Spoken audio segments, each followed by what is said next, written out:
Bereshit bara Elohim et Hashamayim ve'et haaretz.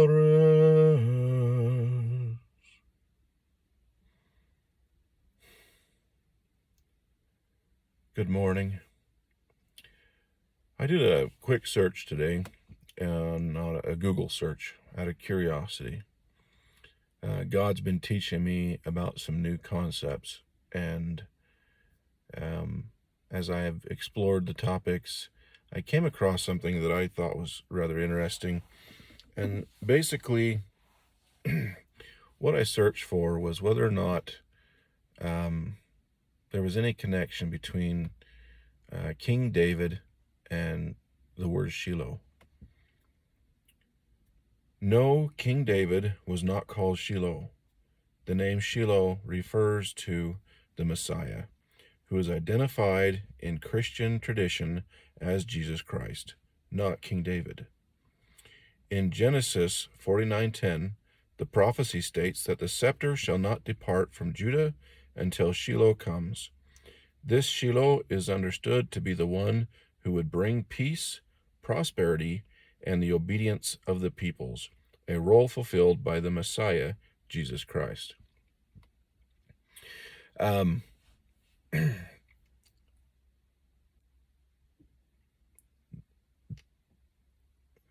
part that I want to talk about has to do with, and this is an AI clip, peace, prosperity, and the obedience of the peoples. According to AI, that was all fulfilled by Jesus. I have a question for you. Are there any wars going on in the world today? If you answered yes, then we're not at peace. Is there any poverty in the world? If you answered yes, then we're not a world of prosperity. Do all people obey God? If your answer is no, then that's 3 strikes against Jesus being the Messiah. And as hard as this is to hear or believe, the reason why the Jewish people do not consider Jesus to be the Messiah, more specifically, Mashiach ben David, is because the world is still at war. There is still poverty, and there is still lawlessness all over the world. You can't say that Jesus fulfilled the role of bringing peace, prosperity, and lawfulness. You can't say he completed that if we look around and it's still everywhere. Now, the name of this video is Jesus Can Be a Messiah, even though he's not the Messiah. I also believe that every person in the world who accepts the anointing from God to be a part of the light and to bring light into this world is a Messiah. We're supposed to be a world of Messiahs. The nation of Israel,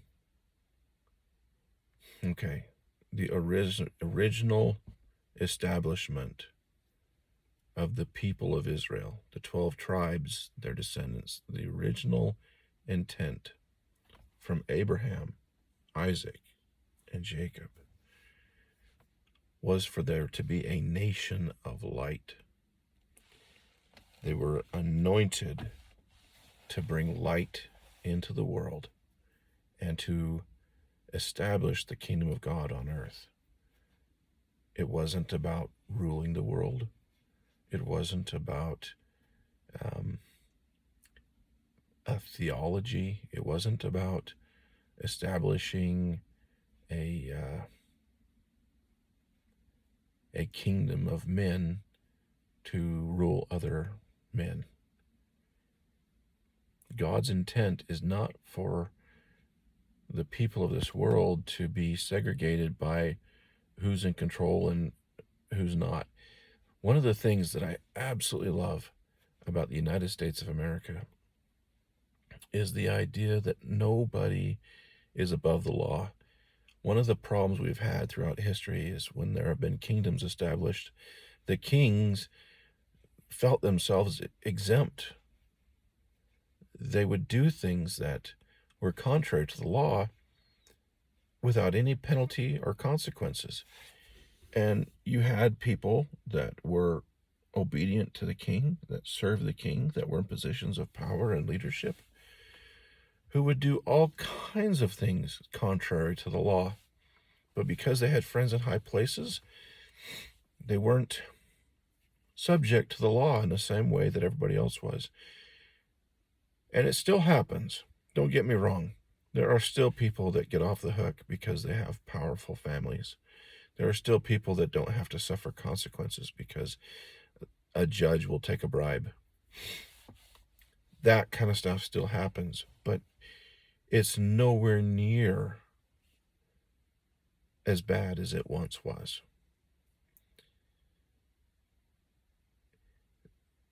I know that for the most part where I live, I can follow the laws and I expect everybody else to follow the laws, and I live in a relatively safe place.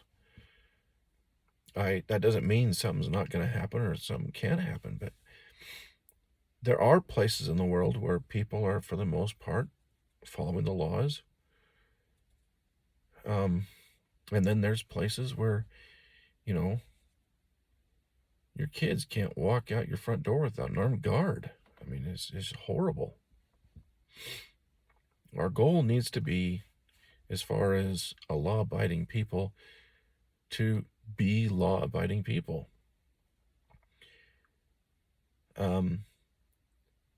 I know that there's different arguments on how to solve the issue of poverty, but there's a key there in what I read, and that word is prosperity.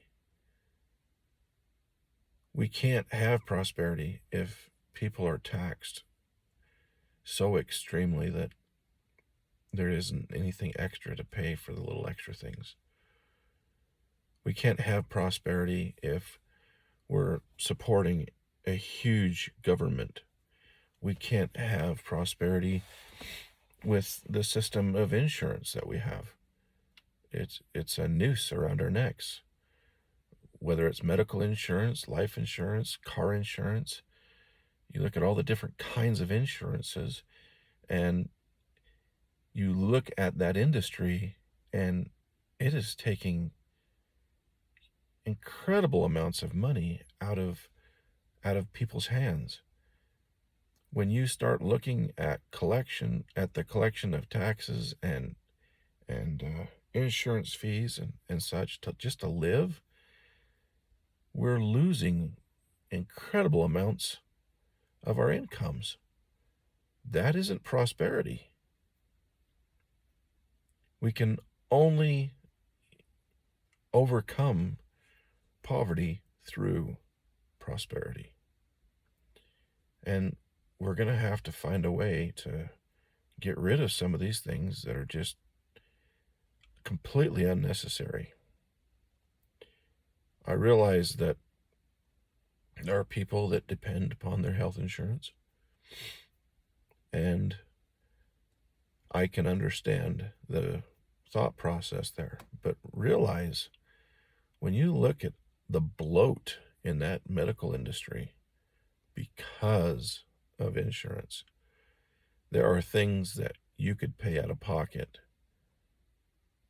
that would be fairly inexpensive that are financially unfeasible right now because of the insurance, because of the bloat that's there. because of the lawsuits and everything else that exists that increases the cost. You start increasing the costs of healthcare to the point where you can only have healthcare with that insurance, and you've just created an entire problem that didn't need to be there. So anyway, I've gone down a bit of a rabbit hole, and I need to get back on track. So, peace. I shared a video yesterday about how we can bring the millennium in through self-control. We cannot have an end to the wars and an establishment of peace if we can't control our own emotions, our own feelings. We can have different ideas, and we can have different beliefs, and we can have controversial thoughts and opinions, and we can still get along if we control how we feel. We don't have to fight.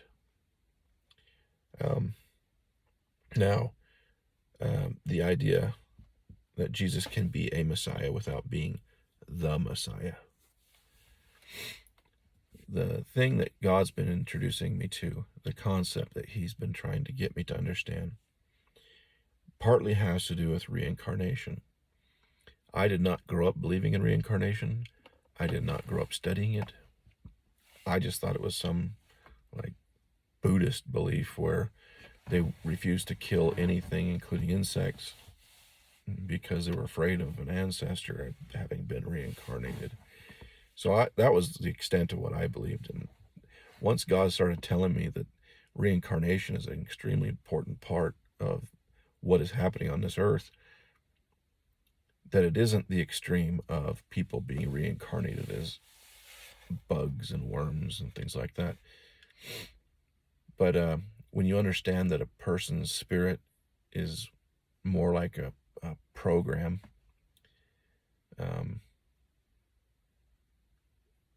could the same program that would run a human body also be able to run a bear? You basically got 4 limbs with fingers and toes. You basically have the same physical structure there. I don't see any reason why that spirit couldn't control that same physical structure. You might be thinking, well, why on earth would somebody be reincarnated as a bear or a wolf or any of the number of these different animals? And the answer is actually pretty simple. If you've lived this life and you aren't capable of living as a person with rational thought, then is there a form of life you are capable of living?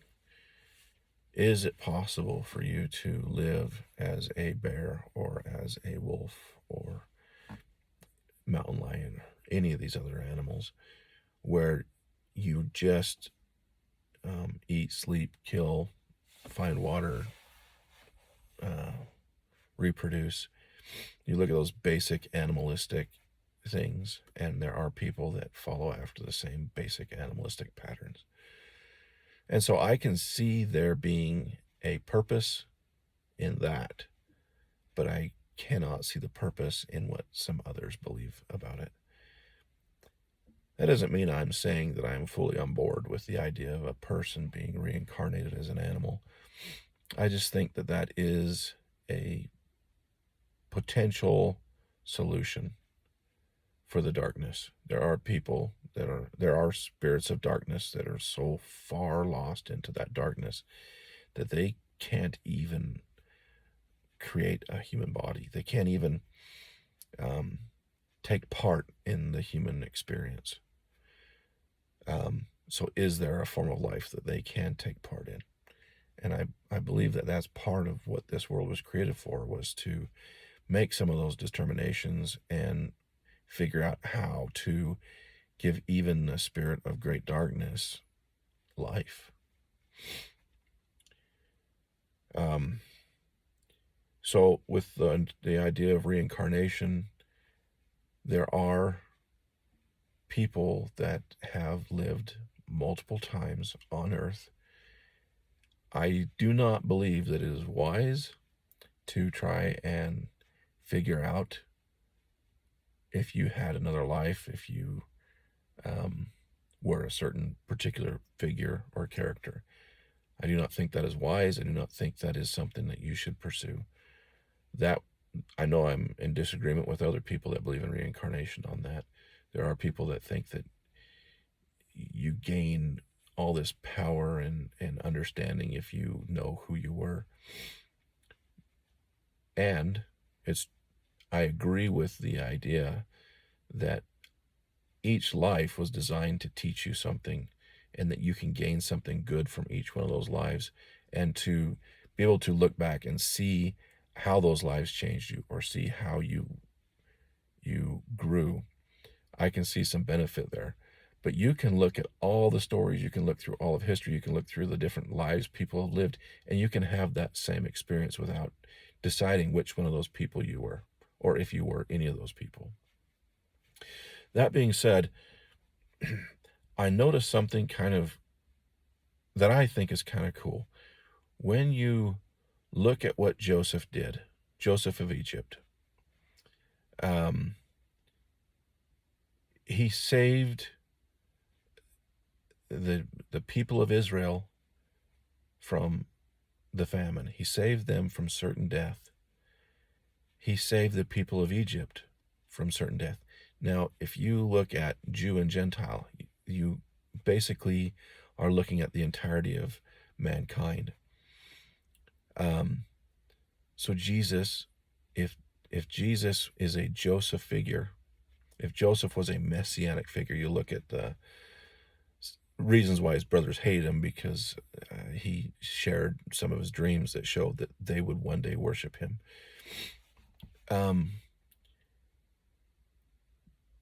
If you can see that Jesus, in essence, saved the world from certain destruction, then you can see that Jesus is a potential Mashiach ben Yosef. What I am starting to believe is that Jesus wasn't simply a descendant. The Jews believe that the Messiah, Mashiach ben David, will be a literal descendant of King David. And I'm going to share why I am going to disagree with that. So it's not that I'm saying that Jesus was a literal descendant of Joseph. I'm saying that Jesus is Joseph, that the concept of reincarnation, Jesus is the reincarnation of Joseph. So someone will say, well, then fine, why didn't Joseph do the things Jesus did? There is a proper time. There's a proper place. You look at David, and he wanted nothing more than to build the temple for God. And he kept getting told no. Why? Why was he told no? It wasn't really from the blood on his hands, even though he was told, well, you got blood on your hands. It had to do with, it wasn't time yet. If you can recognize the purpose of reincarnation, and you can see those attributes of Joseph and Jesus, or the attributes of Jesus and Joseph, and you can see them as being the same person, fulfilling the same role to save the world from certain destruction, that is a different purpose and a different role than what David played. David didn't think much of himself. He wasn't all high and mighty. He didn't think he was the greatest person ever lived. You look at King Saul before David was anointed king, and King Saul is this tall guy. He's the perfect, specimen. He's this great and wonderful guy. And then he gets made king, and he doesn't do what God wants. And so the prophet comes along and says, look, your kingdom isn't going to continue. It's over.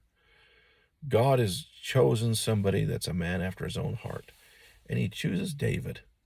You look at the life of David, and you will have a better understanding of who Mashiach ben David is.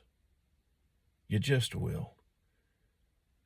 And I believe that Mashiach ben David won't be a descendant of David, but will be David. My Jewish friends, I'd like to ask you a question.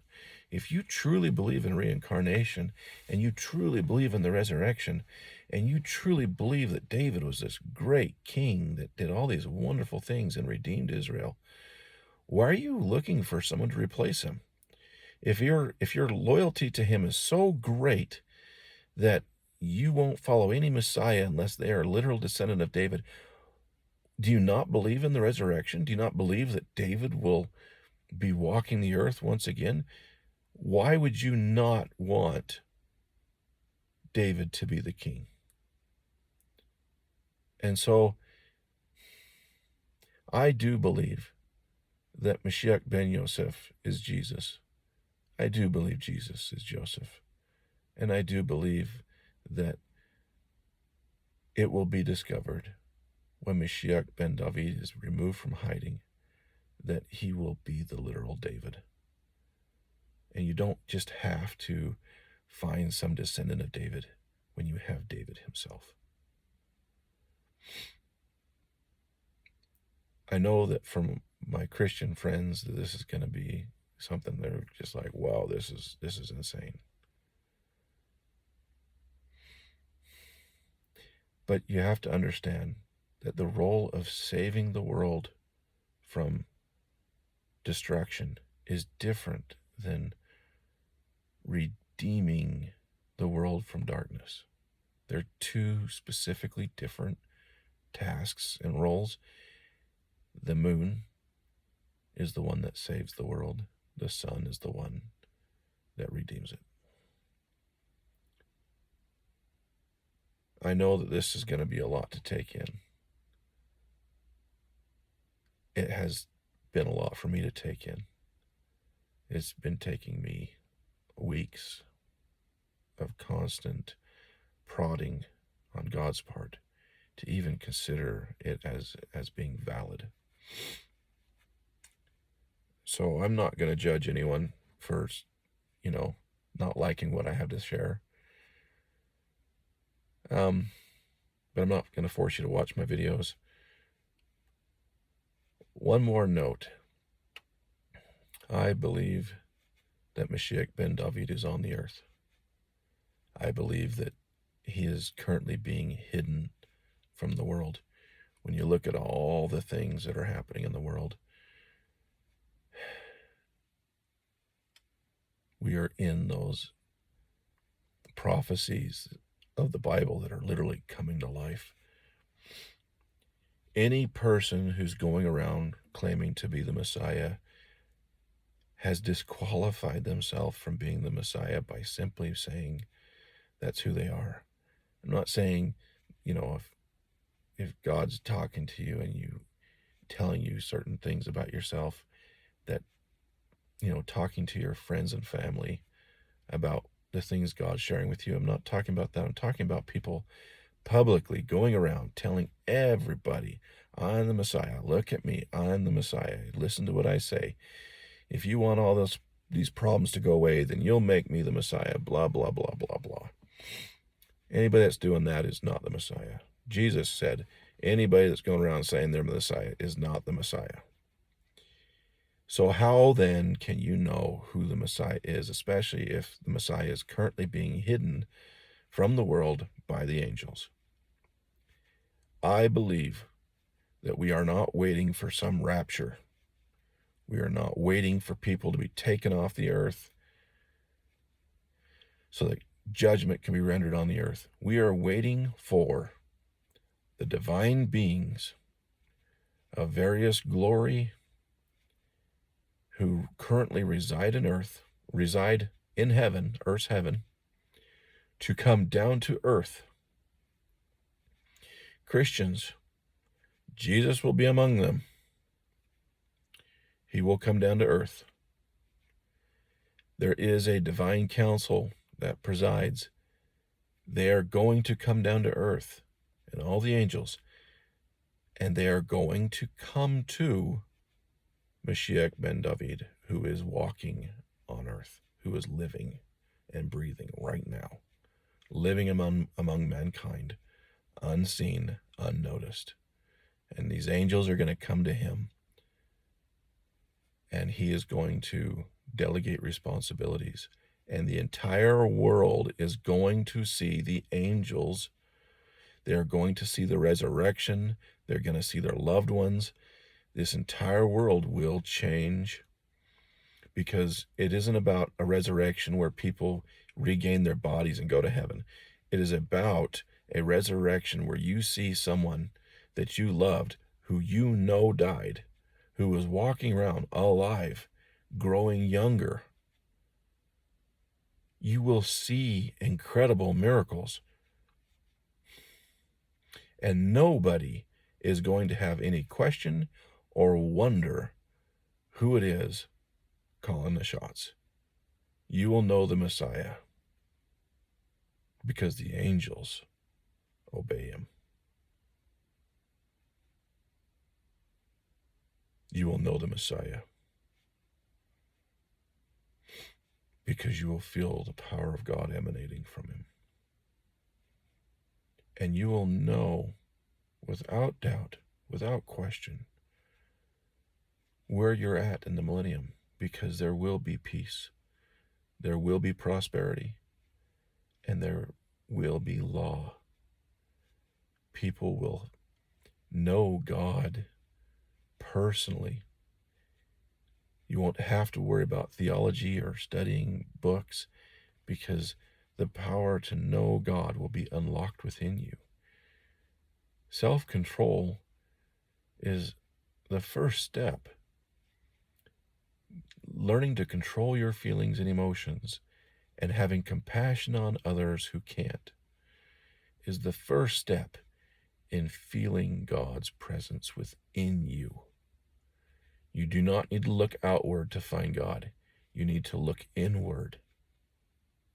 You need to look within yourself, and you need to create within yourself an environment where God can talk to you, where you can feel him.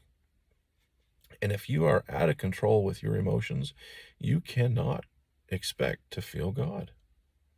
Step one, learn to control yourself. Maybe you are angry. Maybe you are sad. Maybe you are happy. Maybe you are feeling all kinds of different emotions.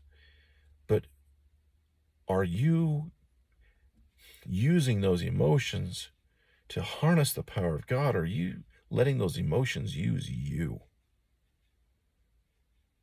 Anyway, I hope I haven't drove you too nuts.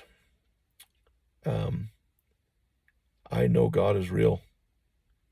I know that these things that are happening throughout the world, these events, the scriptures are unfolding right before our eyes. But we don't need to be afraid. Don't fear the millennium. Prepare yourself so that you can be a part of it. I love you all. And I want for you to feel what I feel. To feel the reality of God. To know the angels are real. To feel heaven's presence within you.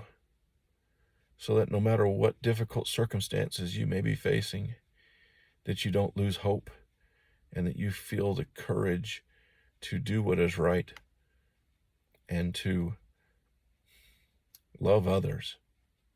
And with that, let the blessings of heaven be upon you, that you may overcome the obstacles that you face. And let heaven fill your life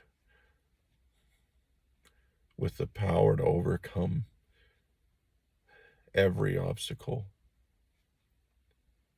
Let the power of heaven bring you joy.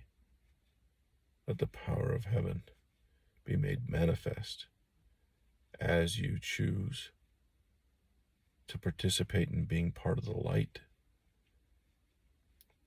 and overcome your own personal darkness. Thank you for watching these videos, and I love you all.